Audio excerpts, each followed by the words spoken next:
বিরোধী জোটের চমক দেখানো ফলাফলে প্রশ্নের মুখে পড়েছে ভারতের নির্বাচনী জরিপকারী সংস্থাগুলো। কারণ বুথ ফেরত জরিপের অনেকটাই ভুল প্রমাণিত হয়েছে। এর আগেও ভারতে বুথ ফেরত জরিপ ভুল প্রমাণিত হওয়ার নজির রয়েছে। বারবার ভুল প্রমাণিত হওয়ায় প্রশ্ন উঠে গেছে জরিপ সংস্থাগুলোর বিশ্বাসযোগ্যতা নিয়েই।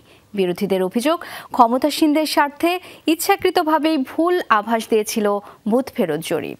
শিয়া বাটার, অ্যালোভেরা ও ভিটামিন ই সমৃদ্ধ লিলি বিউটি সোপ।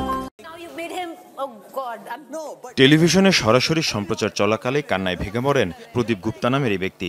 জরিপকারী সংস্থা অ্যাক্সিস মাই ইন্ডিয়ার কর্ণধার তিনি। তার প্রতিষ্ঠানের করা বুথ ফেরত জরিপে বলা হয়েছিল নিরঙ্কুশ সংখ্যাগরিষ্ঠতা পেয়ে বিজয়ী হবে বিজেপি, কিন্তু বুথ ফেরত জরিপের ফল ভুল প্রমাণ হয় কান্নায় ভেঙে পড়েন তিনি।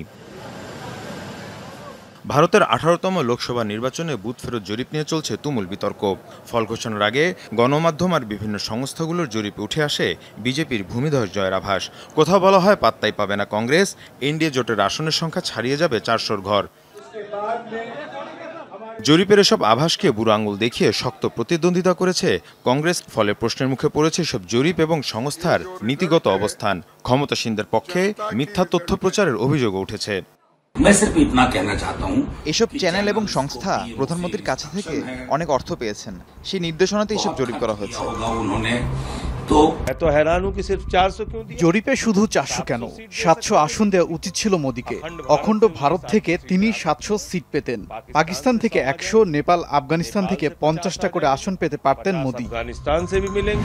তবে জরিপের আভাস পাল্টে যাওয়ার ইতিহাস নতুন নয় ভারতের রাজনীতিতে।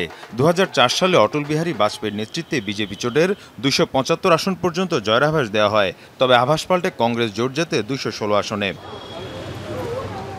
শুধু কেন্দ্রের নির্বাচনই নয়, স্থানীয় নির্বাচনেও বারবার ভুল আভাস দিয়ে বিতর্কের মুখে পড়েছে বিভিন্ন জরিপকারী সংস্থা।